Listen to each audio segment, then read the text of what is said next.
I remember learning at a very young age that there could not be a Jewish community without there being a mikvah.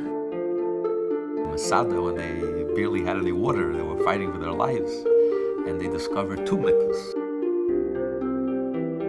My grandmother, my great-grandmother would go in the middle of the night and have to break the ice down the well, but they still did it. It was non-negotiable. Also, every single dish, every single glass, every single piece of silverware went into the mikvah. There was just no question about it. Wherever we are throughout history, mikvah has been center stage in Jewish life, always very private, but always there.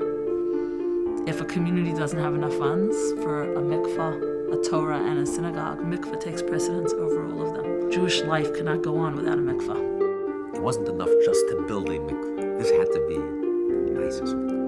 But thank God, with the help of the community, the support of the entire community, we persisted, and we opened the mikvah.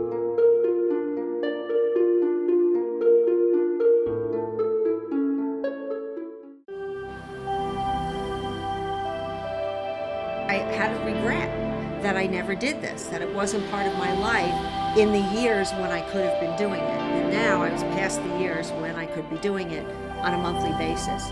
And I expressed this to Hani one day, and she said, we could learn, and it actually has more meaning if you do it, and you do it in one great night after you've learned as an adult at your stage of life. And we did. We learned together.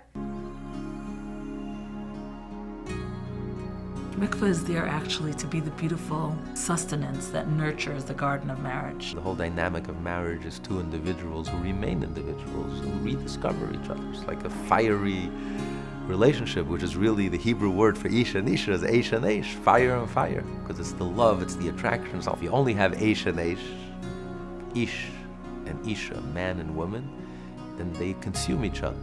But when you add the Yud and the Ish and the man and the Hey and the Isha, which is God's name, you're bringing Hashem into the picture, you're creating that healthy sense of boundaries and respect. What makes it a mikvah? Its connection to natural waters. There are waters that are untouched by human fingerprints. They come straight from heaven through rainwater into a pool of water adjacent and touching the mikvah pool. Natural waters are never ending. They don't dry up. This is what we're tapping into, this reservoir of unending energy from Hashem. And the Hebrew word for dipping in the mikveh is tevilah, which if you turn the letters around comes from the word bitul. But the idea of immersion, total immersion, and reconnecting, going back to the source of life. Only God has the ability to create life. And who did He give this potential to? Not the men, He gave it to the woman. And that's why the woman is so close to Hashem. Because when she gives birth and she creates life, she is partners with Hashem.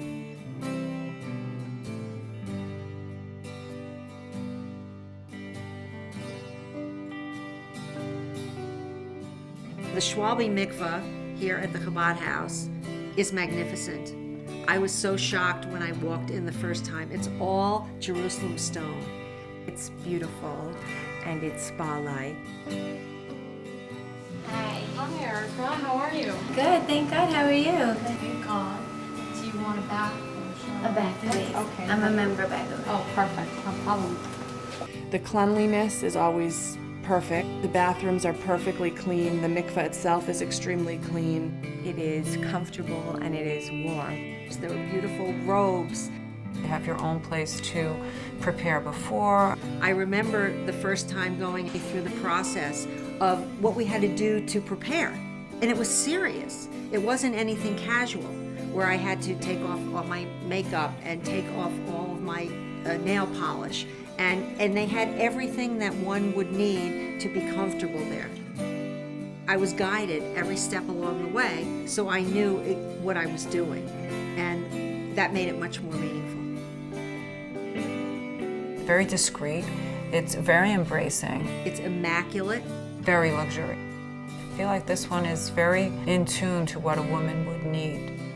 The whole countdown to mikvah, a woman's cycle is over and then she counts 7 days, is really going back to the DNA of creation. where each of those 7 represents the 7 spheres. And one by one, she's tapping into each one of those levels. She's then, on the 7th day, ready to immerse and tap into the real feminine energy, Malchut, leadership. She is bringing that light that only she can bring. You feel very special when you go there. It's individualized, it's very personal, very holy. Everything is here to help a woman facilitate her experience, to be able to touch and tangibly feel the godly energy that surrounds her. The mikveh itself has a dome ceiling, which is painted like a sky, that it really facilitates a woman's prayers going straight up to Shamayim, to heaven, to pray for healthy children, an easy pregnancy, an easy delivery. Protecting the household, protecting your children, it's kind of like a Band-Aid. The mikvah is just a reminder that family is first and protecting our family. I can always close my eyes and picture it. And it was this beautiful, complete sense of belonging and freedom and joy. That's the secret of Mikvah, that it's something that's beneath the surface, but it's what empowers everything that happens in our lives. Gave me inspiration to create that nice environment in my home. It's just something that's, I like to call non-negotiable. A very sacred and personal and private moment and a private connection to the religion. This is a chain that goes all the way back to the first woman ever, Chava. We have the ability to continue that chain. I feel it's a link that I'm continuing, and hopefully, God willing, my kids, when they get married, their wives will do it, my daughter will do it. When my daughter Elizabeth went to the mikveh, I felt unbridled joy. And I felt so proud of her as a young woman, that it was important for her to go and have this experience. And I just felt nachas. I felt so much nachas and happiness that not only did she go and want to go, but she had this incredible transformational experience there too. Such a beautiful experience. No Jew should miss out on it. It's a very important part of the community, that we depend upon it for a community to exist. Every mitzvah individually has so much strength to it. So every time you choose to go to the mikvah and tap into this divine energy, you're bringing a gift to yourself and to your family.